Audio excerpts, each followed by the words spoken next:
can't see me, you Stevie. Wondering how I reach more evolutions than Eevee and make it look easy. Before we get any further into the video, I do want to just kind of jump in real quick. I know we're doing a little pirate radio here, but there is a comic that is on Kickstarter right now that I want you all to go take a look at. And that comic is Project Wildfire. It's a story about a young man by the name of Will Watson III, who is just trying to make his way through life, you know, getting through college and trying to earn some extra money, and signs up for this kind of special experiment. Lo and behold, this is a project that is going to give him superpowers. But because of this, he is now the one thing, the last bastion of hope for his community, the South as a whole, when kaiju just start running roughshod over the area and normal people start turning into kaiju. He is the one thing who can stand between them and total annihilation. The representation is strong. Will is a character who feels like a living, breathing person. He doesn't seem like a stereotype. He feels like someone you could actually know.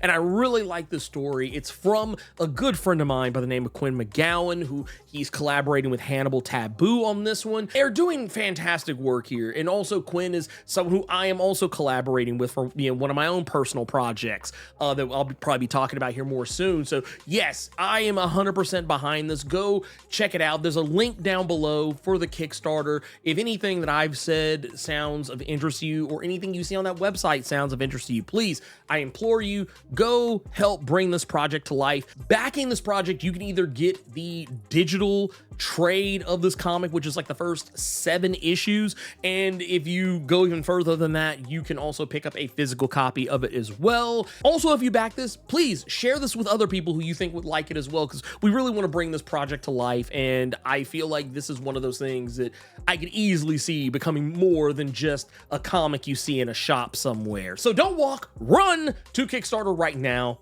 and show some love and support to Project Wildfire. I'm out of here. Back to the video. What is up, Earth's mightiest subscribers? It's Ernie, the Blerd without fear. Welcome back to the channel. If you're new here, make sure you hit that subscribe button and tap that notification bell so that way you don't miss out on any videos that I put out, because I do actually, believe it or not, I actually put out other videos than the ones you probably see, but without notifications, YouTube's probably not going to show them to you because they're not about X-Men, but whatever. Also, while you're here, make sure you hit that like button because it helps the channel out tremendously. Today, I'm going to be talking about Avengers number 17, written by Jed MacKay with art by Valerio Schiti, color by Brian Valenza, letters by Corey Petit. This issue, I really thoroughly enjoyed seeing how this was going to play out. And we kind of, technically some of the stuff I'm going to talk about, we've actually seen from the previews and solicits. And it's just the simple fact that Storm is going to be joining the Avengers. But the reasoning behind why she is joining the Avengers is probably not what is public knowledge. So I am here to kind of talk about that a little bit and give my opinions on the matter. And I will say, it was not exactly the reason I thought. And maybe this was something that was shown in the solicit and I just chose to ignore it. But one of the things I do like about this is how Storm finds herself on the team. Black Panther is not the one who reaches out to Storm. Now, this is a part that was seen in a lot of the previews. It's actually Sam Wilson who reaches out to Storm and brings her on board.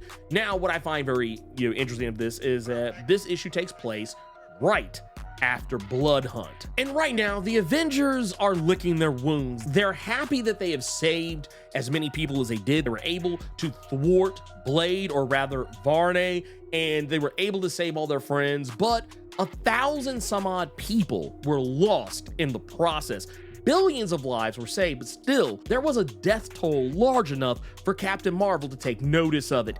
And I like the fact that even though you succeeded in all of this, and while there are some characters like Tony Stark and Wanda Maximoff, and even Black Panther seem to believe that they got the job done, that even though, yes, they failed to save those thousands, billions were saved, Captain Marvel is not willing to accept that as a good thing. She feels that they should have been able to save everyone. And while she's not alone in feeling this, even Sam Wilson agrees that she's correct. Even though, yes, she said it in a very harsh manner, she was not wrong. Maybe she was out of line, but she was right. And even Vision agrees. And even though technically he also agrees with Wanda Maximoff that if you look at it by the cold calculus of it all, yes, 1,000 people dead, billions alive. That is a win. But because Vision tries every day to be more human, he of course agrees with Carol that any loss of life is unacceptable. They need to find someone on this team who can help them, who understands the assignment. This is why Sam reaches out to Storm. And it's not even so much just that, but also some of the other things that Sam has experienced while on the Avengers team and the things that Storm has experienced being a part of the X-Men. Sam completely recognizes the fact that the Avengers did not help the X-Men the way they probably should have during all the Orchis debacle. And the funny thing about it is, while this has technically been something that's been danced around a little bit, to be fair, I don't think the Avengers really could have done anything. It just wasn't gonna happen. Even Tony Stark had to recognize this. This was something that was even stated issues prior in this very series, that there was literally nothing they could have done. And even Storm kind of absolves Sam of that line of thinking, going as far as to say that Orchis bested the entirety of mutant kind. The Avengers were probably not going to be able to stop that on any level. But what Sam is talking about, the energy that Sam is talking about here, the reason why Sam is going so hard in the paint right here is because he recognizes something that I think a lot of readers have recognized for a long time, and that is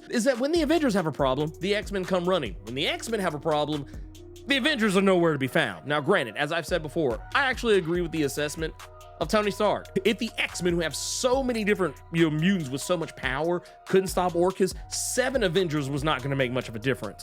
That said, with this particular iteration of the Avengers, Sam wants to make sure everybody has a seat at the table. Something that you probably notice is the type of language that Jed MacKay has been using a lot more in the Avengers is thinking beings. And if for whatever reason that doesn't make any sense, basically what he's talking about is anyone who has sentience. That is something that has been a blind spot. Yes, the Avengers have tried to save various and sundry different types of people, but they've never really gone too terribly far out of their way to help or save mutants. And because of the fact that Storm was at the forefront of the mutant civil war that was going on Arakko, as well as being one of the linchpins that clinched the fight between the X-Men and Orchis, Storm knows better than anybody what the sum total cost is when you fight a war against any type of enemy, whether it's oppression, whether it's a cosmic threat, whether it is, some megalomaniacal asshole. She understands the assignment.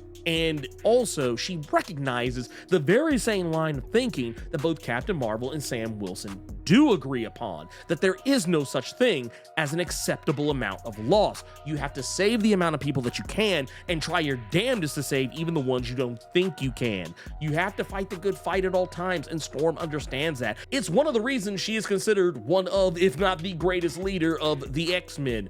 It is because of this, her compassion, her ability to recognize the situation for what it is, and also show the most compassion and heart, as well as being someone people look up to. And right now, the Avengers need all the help that they can get because Hyperion of the Squadron Supreme has returned. Yes, Squadron Supreme Hyperion, the Marvel Comics sardonic version of Superman, is back. Last time we saw Hyperion was during the Heroes Reborn event. Not the original Heroes Reborn, but the 2021 rendition of it. We have not seen him since then, so it's been a couple of years. And in that rendition of the Heroes Reborn story arc, the Squadron Supreme existed in an alternate reality of Earth that was a fabrication of Mephisto. And in this universe, the Squadron Supreme were the premier superheroes. There were no Avengers. It was the Squadron, and the Squadron is also filled with sardonic takes on DC Comics superheroes from the Justice League. But the point is that world was a lie. And because, and most like everyone else who struggled with trying to accept that their world was a lie, it has hit Hyperion just a touch harder than some of the rest of them. And while yes, there were some characters who did completely migrate over to the current, Earth 616 continuity, characters like Nighthawk, who came from that Heroes Reborn universe. Yes, he just jumped right on in. He was like, all right, cool, I'm in. He even joined the Avengers for a time for the remainder of Jason Aaron's Avengers run. But all of that said, Hyperion was largely left in the cold. Now, Hyperion's back. What is going on with him right now? Why he's in the headspace that he's in? I mean, it could have something to do with that methane gas that he has been breathing in on Pluto, but that's another story altogether. I'm not here to judge. I mean, I'm all about that better living through chemistry. But hey, you do you. You snort up that, you breathe in that methane. I'm gonna take these edibles over here. But that said, I want to set some expectations. I know there's gonna be people that are gonna be coming into this storyline, and they're gonna be like, oh man, dude, Storm has to solo Hyperion. Man, look, I love Storm as much as the next guy. Look, anyone who's been following this channel for a while, you know this is a Storm stan account. But if Hyperion punches her one time, it's over. Like, let's just be real. Storm is a goddess and all that entails. But Hyperion is Superman.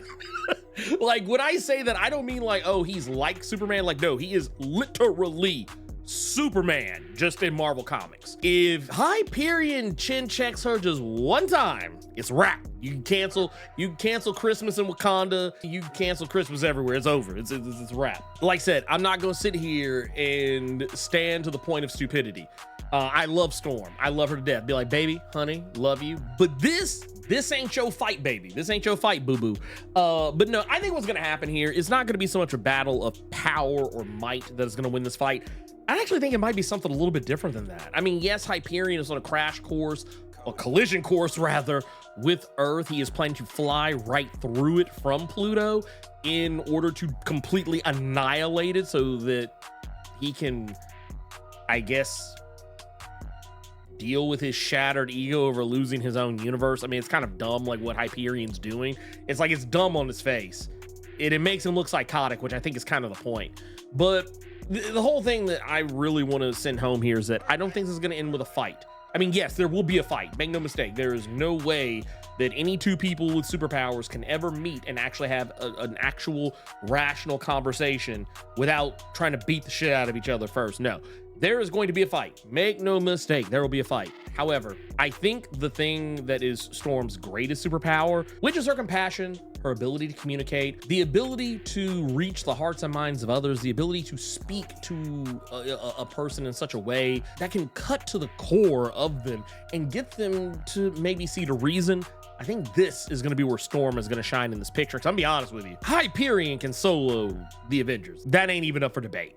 Like, that's not even up for debate. Hyperion can solo a lot of people. Like, I know some people think that, oh, he's just whack-ass Superman. No, he is Hyperion. Depending on who's writing Hyperion at the time, Hyperion can actually be quite incredibly scary. I would actually go back to that Heroes Reborn story arc. Yeah, he's incredibly scary. He's terrifying in that story arc, because yes, he's a Superman. He's a guy who wants to be Superman. He's a guy who is Superman. Man, he can also like I don't even think Injustice Superman is as hardcore as Hyperion. That's how cold-blooded Hyperion is. Like, he is borderline crime syndicate. Like, if it wasn't for the fact that Hyperion actually does have a code of ethics, that he does want to do good, you could almost compare him to crime syndicate Superman. That is the only version of Superman who is probably more terrifying than Hyperion. That said, the fact that Hyperion is literally barreling towards Earth, they're gonna need all hands on deck. I don't know, not having looked ahead on solicits for this particular part of it, a part of me wonders if there's any hope of rehabilitating a character like Hyperion, because I mean, to be fair, honestly, this version of Hyperion is not the version of Hyperion people might be more familiar with. This is the Heroes Reborn version of Hyperion. All of that version of the Squadron Supreme, they are not the characters you probably think they are. These are actual simulacrums that were created by Mephisto. This Hyperion has nothing to do with the Hyperion that we last saw during Secret Empire or any of the other story arcs prior to that. There's multiple versions of Hyperion, and I know the one that I think people are probably thinking this one is. This is not the same Hyperion. This Hyperion does have a capacity for evil. So yeah, I don't know. Maybe this one could be rehabilitated because once again, the other Hyperion, we don't know where he is, or who knows, he's actually been kind of on the ice for a while. Like the Hyperion that you probably remember from the all new, all different era of Marvel, I wonder if that Hyperion might show his face. Because once again, once this version of Hyperion showed up, that version disappeared, never to be seen or heard from again. And it was made incredibly clear that the version we see before us, he is a creation. He is not like the original one. So yeah, it's hard to say at this point. Maybe we'll find out what happened there. Maybe Jet will have something to cook up for that.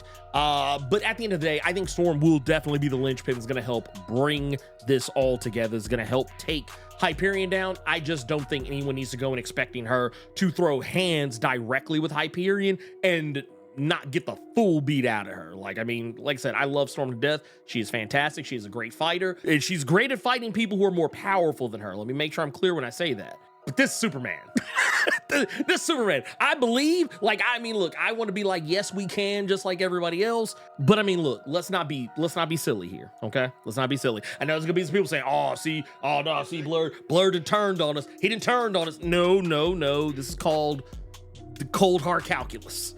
Cold hard calculus.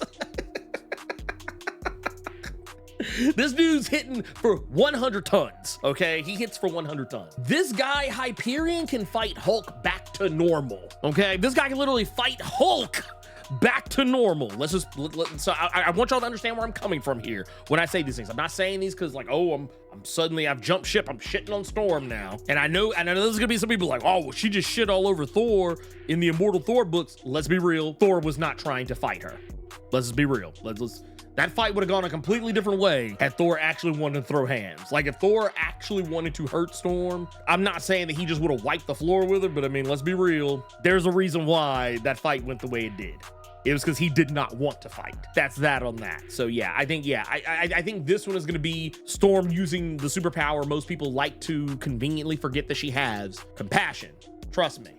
Use it every now and again, you might just get everything you've ever wanted. That's it. If you want to tell me how much you disagree with my take on this whole thing, by all means, let me know in the comments below. Also, you can let me know on Threads because I am no longer on Twitter. I've completely jumped off of Twitter. My account is still active just because, yeah, I mean, I still technically use it on a professional level.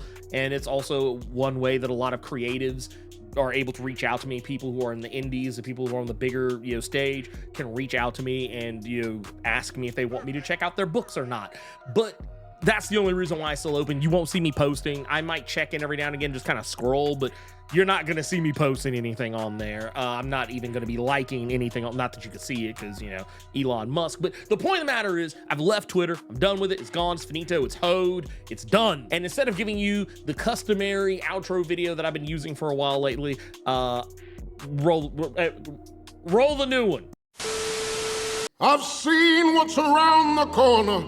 I've seen what's over the horizon. And I promise you, you niggas have nothing to celebrate. And no, I won't get there with you. I'm going to Threads. Word to wise, grass only greener when it's fertilized. Gave them truth in these songs, they prefer to lies. Destiny beautiful, adrift in her purple eyes. You can't see me, you Stevie, wondering how I reach more evolutions than Evie and make it look easy. Dream on, yeah. Dream on, dream weaver, dream weaver. Dream on, yeah. Dream on, dream weaver,